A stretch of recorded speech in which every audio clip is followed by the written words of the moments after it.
Today I'm wearing my Longines Hydroconquest, and this is what I consider basically my first real luxury watch. But it's a watch that I hardly wear as much as I should, and that's because despite everything good that this watch has going for it, the bracelet is pretty bad, or at the very least, it's outdated.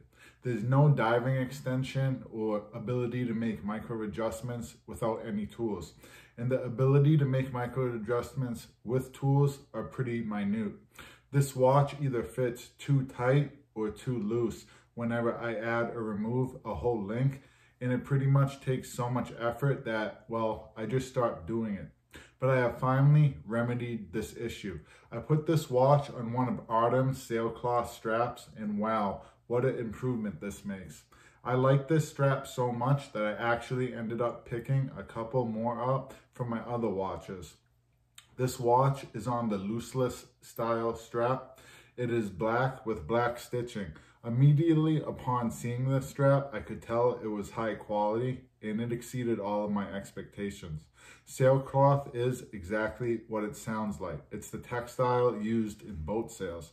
I've seen this done with some super high luxury brands such as Ulysses Nardin or Blancpain, but other than that, it's pretty rare. Artem was the first company to really start offering this on a larger scale, and then a few copycats popped up after that, but they probably don't do it at as high of a level they do. This specific strap cost $133, but paired with the quick release spring bars and the deployant clasp that is specially made for this strap, that price shoots up to $214. So it's not the cheapest strap out there, but I honestly think that you're getting a lot of bang for your buck. In my opinion, these straps are as good, if not better, than most OEM straps from some of the big Swiss brands out there. The sailcloth material feels absolutely great. It's soft and nice to the touch, yet sturdy. The stitching looks extremely tight. On the back, it's very comfortable. What we have here is leather, which is then covered by a high quality rubber. So this whole thing is water resistance. You can bring this swimming or diving, which is of course important for my Hydroconquest. That had to be a must. They could have cheaped out here and went for like a full rubber bottom, and there's nothing wrong with that per se, but with this you're going to probably get a higher level of comfort. You can get these with the standard spring bars or with the quick release. For me, that's not even a choice. These quick release spring bars are just so great, guys. There's no downside really to using quick release spring bars, besides maybe, I guess, they could be visible from some angles. To me, it just makes things so much easier. When I was taking off the Hydroconquest bracelet, I was actually struggling. I literally struggled for about an hour. I did not realize it was one of the more difficult bracelets to remove, kind of like a Rolex bracelet. And there are whole forums out there online dedicated to techniques to take off the Hydroconquest bracelet without having to use a $300 tool. And then it took me about all of 3 seconds to put this strap on. So those quick release spring bars, guys, I'm a big fan of them.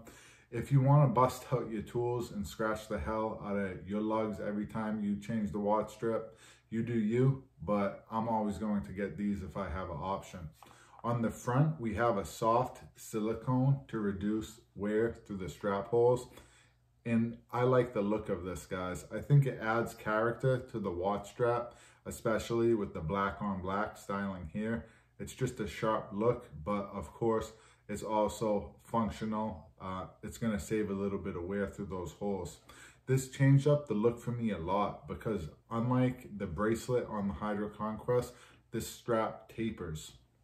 And one of Artem's goals is to be a premium alternative to a factory strap or a bracelet, not just a compensation.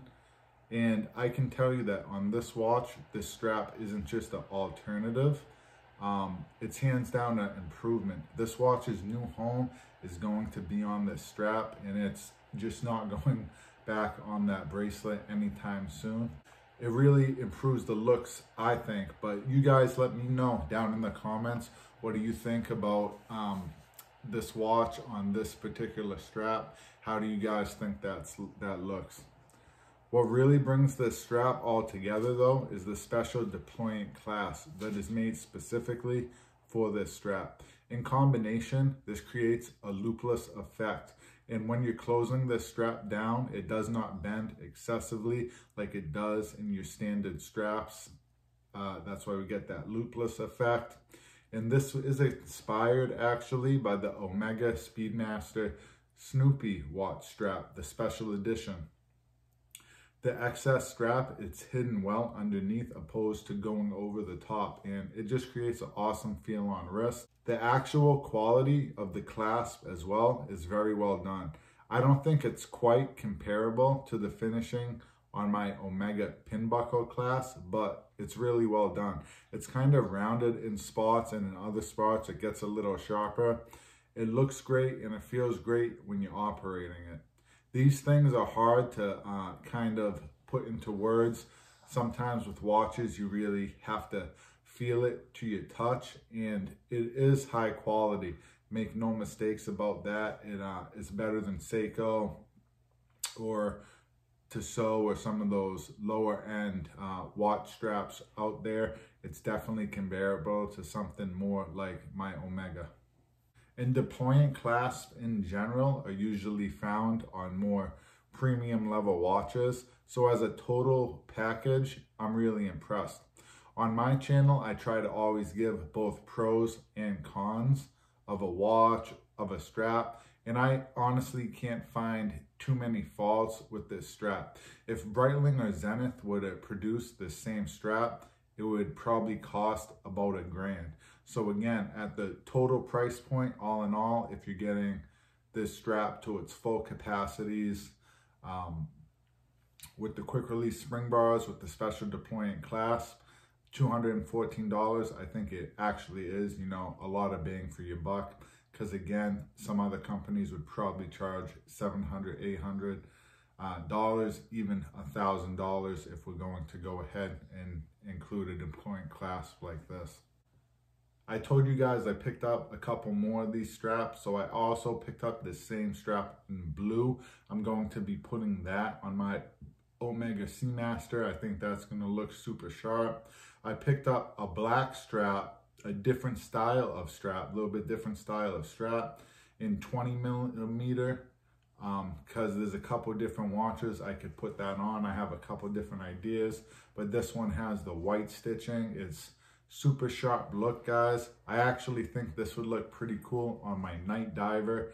Artem does offer 19 millimeter straps, so I probably could have picked up one of those for the night diver, but in measuring the slug width, I think it might be actually 18, so it could be a tight fit on that. And you guys have to check out this deployant clasp. It's a different style of clasp. This is more like a Richard Mille style clasp. I think it's probably safe to say that most of us out there, we're not going to be owning a Richard Mille anytime soon. So it's cool that Artem does offer something like this. It doesn't have any buttons, and it's not just a classic fold over latch. So if you guys haven't seen this before, it is pretty neat. There's actually springs on each side, and it uses a leaf spring to kind of shoot out once you're giving it enough force there, turning it over, and it just feels so cool. It's different than pretty much everything else out there, and the finishing on it is also quite good here. It is slightly curved as well, so it's going to hug the wrist and feel good. I'm excited to get some use out of this strap. So very impressive, guys. 10 out of 10 for me on Artem straps. I'm loving these straps. I can't speak highly about them enough. I'm definitely going to be recommending these straps to people who are looking. I also picked up a NATO. I didn't have any NATO straps yet, and I think that's kind of sacrilegious in the watch community, so I had to pick up a NATO. First impressions of the NATO, it feels really good. Since this strap is so different than the Sailcloth, I'm probably going to be giving it its own video. But just like the Sailcloth, these are a premium product. These NATOs probably cost a little bit more than some of you guys are used to paying, not quite as much as a Omega NATO. And there's nothing wrong, you know, with $10, $15 NATOs from Amazon, but I think this is definitely a step above that. So stay tuned for that video as well. But that's about everything I got for you guys. Thanks for watching. Again, let me know what you think about these straps. Do any of you guys have experience with them? I'd love to hear about it, and I'll catch you guys on the next one. Thank you.